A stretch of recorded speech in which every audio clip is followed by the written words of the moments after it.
কাল পর্যন্ত এই গ্রাম প্রচণ্ড খুশিতে ছিল, কিন্তু হঠাৎ করে এই গ্রামের সুখের ওপরে কারোর নজর পড়ে। একই রাতে গ্রামের 10টা লোক মারা যায়, আর তাও এই রকম ভয়ঙ্কর অবস্থায় যে মরার পরও সবার চোখ খোলা ছিল আর তাদের চেহারায় ভয়ের ভাব ছিল। এটা দেখে গ্রামবাসীরা ভয়ের চোটে থর থর কাঁপতে শুরু করে। মাধবপুরের ওপরে কালো মেঘের ছায়া ঘুরে বেড়াচ্ছে। এই সবার মৃত্যু কালো জাদুর জন্যই হয়েছে। পণ্ডিত মশাইয়ের এই কথা শোনা মাত্রই গ্রামের লোকেদের মনে একটা ভয়ের সাপ আসে। সবাই ভয়ের চোটে কাঁপতে শুরু করে। পণ্ডিত মশাই, এই লাশগুলো তো পাথরের মতন হয়ে গেছে যে। শাস্ত্রে লেখা আছে, কালো জাদুতে যারা মরে যায় সেই লাশগুলো হয় অনেক ভারী হয়ে যায় কিংবা অনেক হালকা হয়ে যায়। কখনো কখনো ওই লাশগুলো নিজেরাই নড়তে শুরু করে দেয়, আর তার মধ্যে থেকে ভয়ঙ্কর আওয়াজও বেরিয়ে আসতে থাকে। পণ্ডিত মশাইয়ের এই শব্দ মুখ থেকে বেরোনো মাত্রই লাশ একেবারে নিজেই নড়তে শুরু করে, আর তার মধ্যে থেকে এরকম ভয়ঙ্কর আওয়াজ বেরিয়ে আসে যেন কোনো আত্মা চিৎকার করছে। এটা শোনা মাত্রই পণ্ডিত মশাই আর গ্রামের সমস্ত লোকেরা ভয়ের চোটে ওখান থেকে পালাতে শুরু করে। গ্রামের লোকেরা ভয়ের চোটে থর থর কাঁপতে কাঁপতে প্রধান মশাইয়ের বাড়িতে পৌঁছান। প্রধান মশাই, আমাদের রক্ষা করুন, গ্রামে কোনো ভয়ঙ্কর কালো জাদু চালাচ্ছে। হ্যাঁ প্রধান মশাই, এক রাত্রে আমাদের গ্রামের 10টা লোক মারা গিয়েছে, আর ওদের শরীরে এমন অদ্ভুত ধরনের সব চিহ্ন রয়েছে যেন ওর মধ্যে কেউ কালো জাদু করে দিয়েছে বটে। হ্যাঁ, এই খবর আমিও পেয়েছি, ঠিক কথা। যে কালো জাদু ঠিক কে করছে একবার নামটা বলুন প্রধান মশাই, ওকে আমরা জীবন্ত ছাড়বো না। এসো আমার সাথে, চলো। প্রধান মশাই সমস্ত গ্রামবাসীদেরকে একটা ঘন জঙ্গলে নিয়ে যান, যেখানে লোকেরা দেখতে পায় যে একটা মহিলা গাছের নিচে বসে একটা পুজো করছে। এরকম মনে হচ্ছিল যেন উনি কালো জাদুর জাল বিছাচ্ছেন। গ্রামবাসীরা রাগের চোটে একদম কেঁপে ওঠে আর ওই মহিলার ওপরে আক্রমণ করে। এরকম কেন করছো? আমার কথা তো শুনে নাও আগে। ওই মহিলা বারবার গ্রামবাসীদেরকে আটকানোর চেষ্টা করে, কিছু বলতে চাইছিল, কিন্তু গ্রামবাসীরা তার একটাও কথা শোনে না আর তাকে সেই গাছের সাথেই বেঁধে আগুনে পুড়িয়ে দেয়। একটা ছোট্ট বাচ্চা দূরে দাঁড়িয়ে সব কিছু দেখছিল। সেই মহিলার মৃত্যুর পর গ্রামে মৃত্যুর তুফান থেমে যায়, যার কারণে প্রধান মশাইয়ের সম্মান আরও বেড়ে যায়। এখন তার মেয়ে শীতলও যুবতী হয়ে উঠেছে। প্রধান বাবু তার বিয়ে করাতে চাইছিলেন। আমি সকালে একটা ফটো পাঠিয়েছিলাম, দেখেছিস? হ্যাঁ, রিপ্লাইও তো করেছিলাম, গুড মর্নিং। গুড মর্নিংওয়ালা ফটো নয়, ছেলের ফটোর কথা বলছি আমি। মা, আমি ছেলে দেখেছি, তোমাকে দেখার কোনো দরকার নেই। কি? কে ওই ছেলেটা? নাম কি তার? কোন বংশের সে? আমরা ঠাকুর বংশের। যে কোনো আজে বাজে বংশে তোমার বিয়ে আমরা দিতে পারবো না, বুঝেছ? বাবা, অজয়ও তো ঠাকুরই। কালকে ওকে ডেকে নাও একবার বাড়িতে, ওকে আগে দেখি, তারপর আমরা সিদ্ধান্ত নেব যে বিয়েটা দেবো কি দেব না। হ্যাঁ বাবা। শীতল অজয়ের সাথে দেখা করতে যায় আর তাকে বোঝাচ্ছিল যে তার বাবার সামনে কিভাবে ব্যবহার করবে। সবার আগে তো এইসব ফালতু কাপড় পরে যাবে না বাবার সামনে। শার্টের বোতাম বন্ধ রেখো আর দাড়ি ক্লিন শেভ, যাওয়া মাত্রই পা ছুঁয়ে প্রণাম করো। আরও কিছু থাকলে বলে দাও আমাকে, মনে করে নি আমি। হ্যাঁ, যদি বাবা জিজ্ঞাসা করে যে তোমার ইনকাম কত, তাহলে কি বলবে? 15,000। এর বেশি স্যালারি তো আমার বাবা চাকরকে দেন। তাহলে তাকেই বিয়ে করে নাও তুমি। সেম কাজ নয় না, আমি ঠাকুর আর সে সিনহা, পুরো একটা লেটারের তফাৎ। অজয় শীতলের বাবার সাথে দেখা করতে মাধবপুর আসে। গ্রামে পা রাখা মাত্রই অজয়ের চোখে একটা আশ্চর্য ছায়া দেখতে পাওয়া যায়। অজয় মাধবপুরকে আশ্চর্য নজরে দেখছিল, যেন এই গ্রামের সাথে তার কোনো পুরনো গভীর সম্পর্ক রয়েছে। যাই হোক, অজয় শীতলের বাড়িতে পৌঁছায়। বাবা, বাড়িতে আর কে কে আছে? আমি একাই থাকি আঙ্কেল, কিন্তু শীতল যে বলছিল মা বাবাও তোমার সঙ্গেই নাকি থাকে। হ্যাঁ হ্যাঁ থাকে, কিন্তু এখন অন্য কোনো কাজে দিল্লিতে গেছে আর কি। অজয় প্রধান বাবুকে নিজের ব্যাপারে সবকিছু বলে, কিন্তু এরকম মনে হচ্ছিল যেন সে কিছু একটা লুকোচ্ছিল। যাই হোক, শীতলের ফ্যামিলি অজয়কে পছন্দ করে নেয় আর বিয়ের কথা পাকা হয়ে যায়। আজ শীতল আর অজয়ের বিয়ে। শীতলের কাকু বিয়েতে উপস্থিত হওয়ার জন্য বেরোন। তখনই পাশের রুম থেকে অজয়ের চিৎকার শোনা যায়। কাকা, আমাকে রক্ষা করুন, বাঁচান, কেউ আছেন? অজয়ের এই ভয়ঙ্কর চিৎকার শোনা মাত্রই কাকুর মনে একটা ভয় চলে আসে। অজয়, তুই নিচে রয়েছিস? তাহলে পাশের ঘর থেকে কে আওয়াজ করছে? হতে পারে কেউ হয়তো উপরে এসছে কোনো কাজ করতে। এটা ভেবে কাকু রুমের ভেতরে যাওয়া মাত্রই দেখেন যে কোনায় অজয় ভয়ের চোটে বসে আছে। কি হয়েছে খোকা? আপনার পেছনে কেউ দাঁড়িয়ে রয়েছে, ওই দেখুন। কাকু দেখতে পান যে অজয় দেয়ালে সাপের মতো চলছে আর ওনার দিকেই আসছে। কাকুর মনে ভয়ের তুফান উঠে যায়। অজয় তো ওখানে রয়েছে, তাহলে তুমি আবার কে? অজয় কাকুকে দেখে একটা ভয়ঙ্কর হাসি হাসে।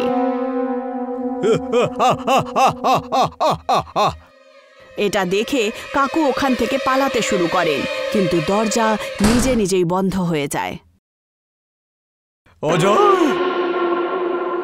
অজয় কাকুর ওপরে প্রচণ্ড জোরে আক্রমণ করে আর কাকু মারা যান। সবাই কাকুর অপেক্ষায় ছিল। শুভ মুহূর্ত কেটেই যাচ্ছিল। শীতল কাকুকে কল করে, কিন্তু কোনো উত্তর পাওয়া যায় না। এখন তো কাকু ফোনও তুলছেন না।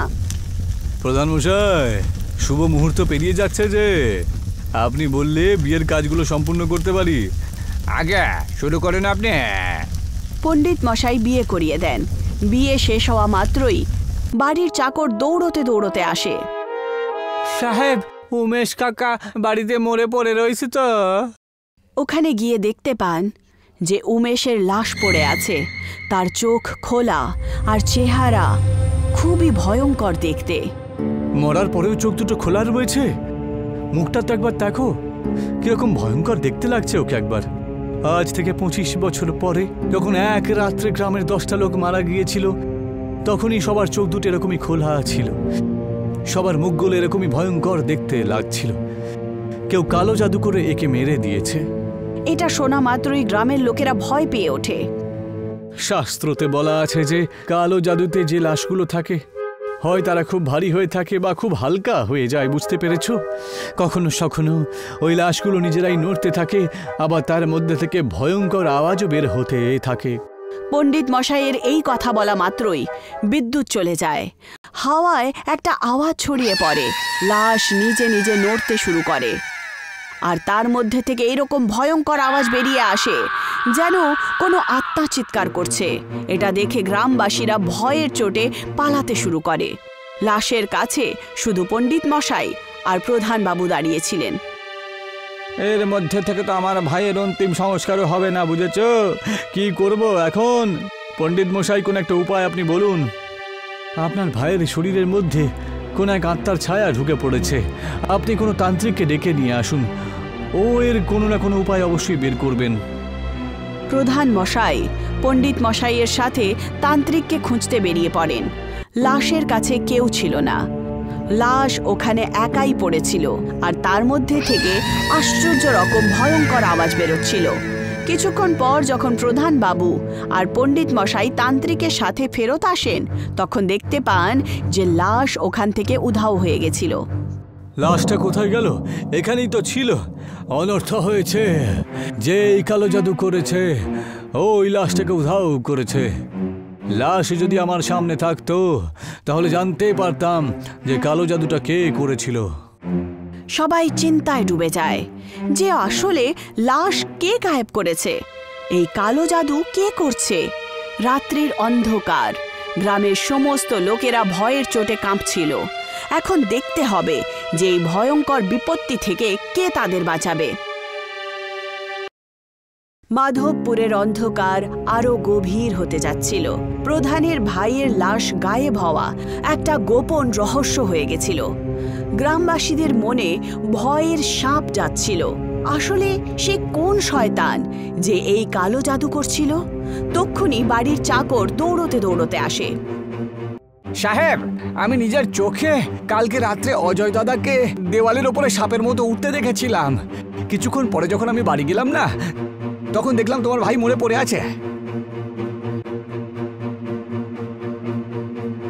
চাকরের এই কথা শুনে সবার চোখ অজয়ের উপরে যায়।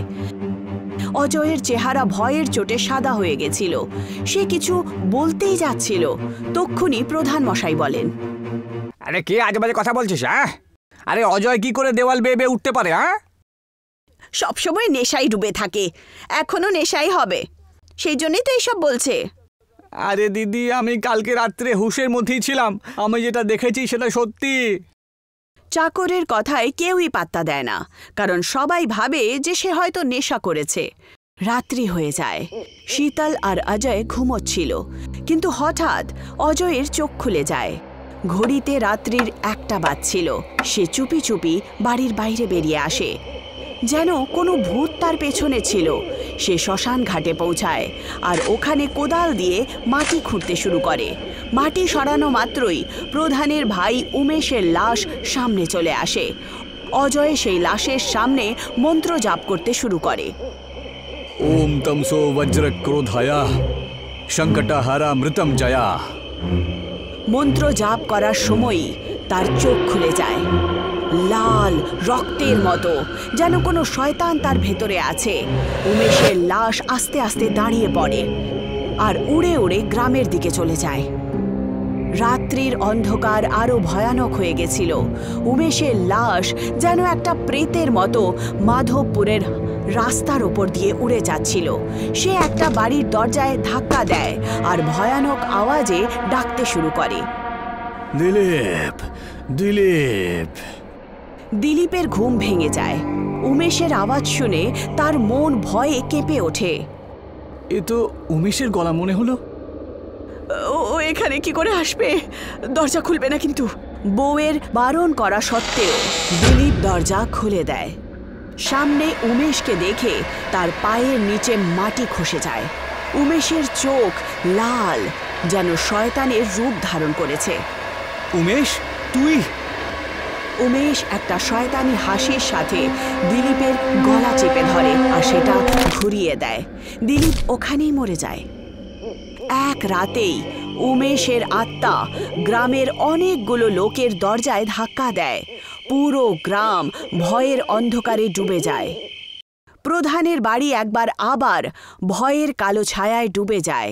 দিলীপের বউ আর কিছু গ্রামবাসীরা প্রধানকে উমেশের আত্মার ভয়ঙ্কর কাহিনী শোনায়। প্রধানের চেহারা সাদা হয়ে ওঠে। এটা কি করে হতে পারে? আরে যে মরে গেছে সে চিৎকার করতে পারে কি করে? শুনুন প্রধান মশাই, নিজের কানে শুনেছি আমি, রাত্রে উমেশই সবার বাড়ি বাড়ি গিয়ে ডাকছিল। গলাটা এমন ছিল যেন কোনো শয়তান ওর ভেতরে ঢুকে পড়েছিল। হ্যাঁ, ওর মধ্যে কোনো শয়তানি রয়েছে। প্রথমে উমেশের লাশটাকে খুঁজতে হবে। কিন্তু তান্ত্রিক মশাই, কালো জাদু করছেটাকে? 7 দিন পরে অমাবস্যা রাত্রে সমস্ত রহস্য খুলে যাবে। আমি গোপন সাধনা করব, আত্মার শক্তিকে ডেকে নিয়ে আসব। গ্রামবাসীরা নির্ণয় নেয় যে এখন 7 দিন পর্যন্ত কেউ রাত্রিবেলা বাইরে বেরোবে না। শীতল খুব চিন্তিত ছিল, যেন কোনো ভয়ানক সত্যি তার মনের মধ্যে ছিল। বাবা, কি ভাবছো তুমি? এত বেশি ভেবো না তো। অমাবস্যার রাত্রে তান্ত্রিক মশাই সাধনা করবেন, সব রহস্য খুলে যাবে তো। বাবা, আমার মনে হয় এই সব কিছুর পেছনে অজয়ের হাত আছে। চাকরটা ঠিকই বলছিল। এসব কি বলছো তুমি? হ্যাঁ বাবা, কাল রাতে গ্রামে 25 জন মারা গেছে, আর যখন রাত্রিবেলা আমার ঘুম খোলে তখন অজয় বাড়িতে ছিল না। অজয়ের ব্যাপারে আমাদের খোঁজ নিতেই হবে। ওর মা বাবার সঙ্গে দেখা করতে হবে। তার মা বাবা নেই, সে অনাথ। কিন্তু তুমি যে বলেছিলে ওর মা বাবা ওর সঙ্গেই থাকে। আমি মিথ্যে বলেছিলাম বাবা। তুমি আমার বিয়ে কোনো অনাথের সাথে করবে না, তাই আমি মিথ্যে বলেছিলাম। কিন্তু আমি এখন ওর ব্যাপারে সব খবর নেব। শীতল সীতাপুরের রাস্তায় রওনা দেয়, কারণ অজয় তাকে প্রথমবার দেখা করার সময় এটা বলেছিল যে সীতাপুরে থাকে সে। ওখানকার লোক একটা ভয়ঙ্কর সত্যি বলে। অজয় সীতাপুরের নয়। ও যখন 6 বছর বয়স ছিল তখন এখানে এসেছিল আর অনাথালয়েই থাকতে শুরু করে। সেই অনাথালয়টা কোথায়? আরে অনাথালয়টা কেউ জ্বালিয়ে দিয়েছে। কেউ বলে যে অজয় নাকি জ্বালিয়ে দিয়েছিল। কিন্তু অজয় অনাথ আশ্রমে কেন আগুন লাগাবে? ওকে দেখে না ঠিক গন্ডগোলে মনে হতো। ও অনাথালয়ের ভেতরে কালো জাদু করতো, তো সেই জন্যই ওকে বের করে দেওয়া হয়। রাগে হয়তো অনাথালয় আগুন জ্বালিয়ে দেয়। এটা শুনে শীতলের পায়ের নিচে মাটি খসে যায়।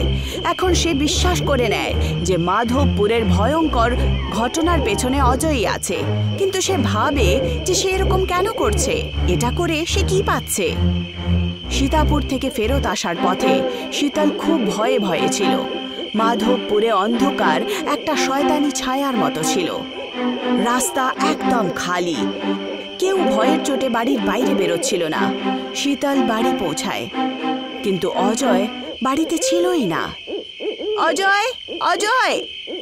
প্রধান নিজের তান্ত্রিকের সাথে বিচার বিমর্শ করছিলেন। কি হলো খুকি? বাবা, আমি খবর লাগিয়েছি। গ্রামে যে কালো জাদু হচ্ছে তার পেছনে অজয়েরই হাত আছে। তুমি কি করে জানলে? আমি আজ সীতাপুর গেছিলাম। ওখানে জানতে পারলাম যে অজয় অনাথ আশ্রমে থাকতো আর কালো জাদু করত।